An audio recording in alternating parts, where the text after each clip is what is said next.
Very good. All right. Well, I hope you had a good lunch. And interestingly, we're having pasta after lunch. I didn't want you to chew on these and spoil the model. But everybody should have at their table at least one of the little trays filled with these, I call them I'm Peppy models. Just to answer the question, these are made of acini di pepe pasta. And that's where I got the name Peppy, because that's what the name is, so that's why I call it that.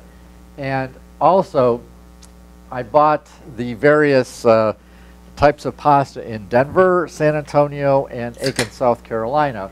And so they're actually 3 different materials. Okay, they're very close. Some are smaller, some are a little bigger, and then there's one, and what I have, they're like a piece of spaghetti that's been cut in very short chunks with a hole in the middle.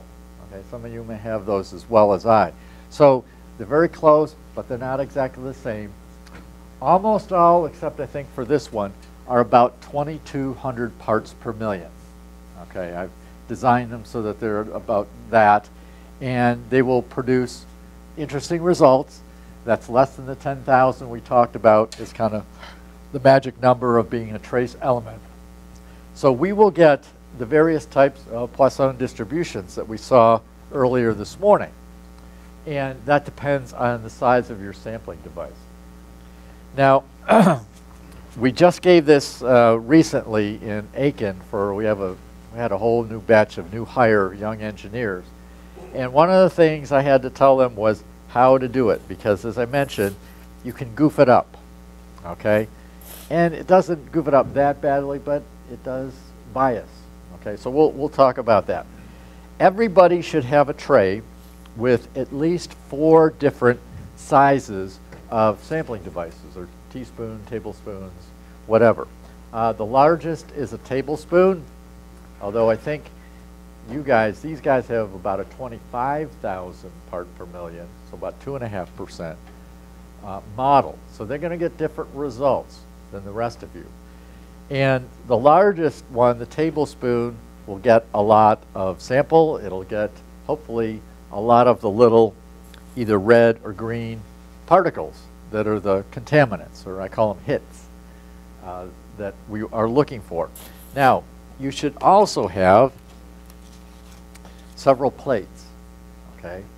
And these are very important, and while we're in the mechanics of it, you should also have, Tressa, did you put out the sampling forms, or are they in the manual? Tressa? Are the are the recording forms in the? They're right here. Okay. We're doing it. I'll pass them out. One thing we didn't do. Okay. Everybody? Everybody gets one. Okay. Yep. Now, you may want to have 2 people go on the other side of the table so that you can all face the model and all reach it, because you'll need to be accessing the model. All right. So, again, this is based on my experience at Montana Tunnels Mine. Here's another picture. This is not the geologist, but it's one of the geologists. You can see they've done a lot of work out there, mining a big open pit. Oh, there we go. This is based on the idea that we have large particles. Here's a nugget of TNT, about a golf ball size, that we could have. Some of these are red. That kind of emulates the TNT, say from a washout facility. As I said, this is an example of windrow composting at Pueblo Chemical Depot. We'll do a case study on this.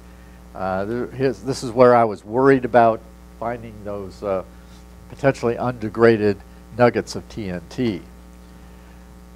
Also, as I mentioned, we'll do a case study from Savannah River. These are high-level waste tanks and robotic crawlers.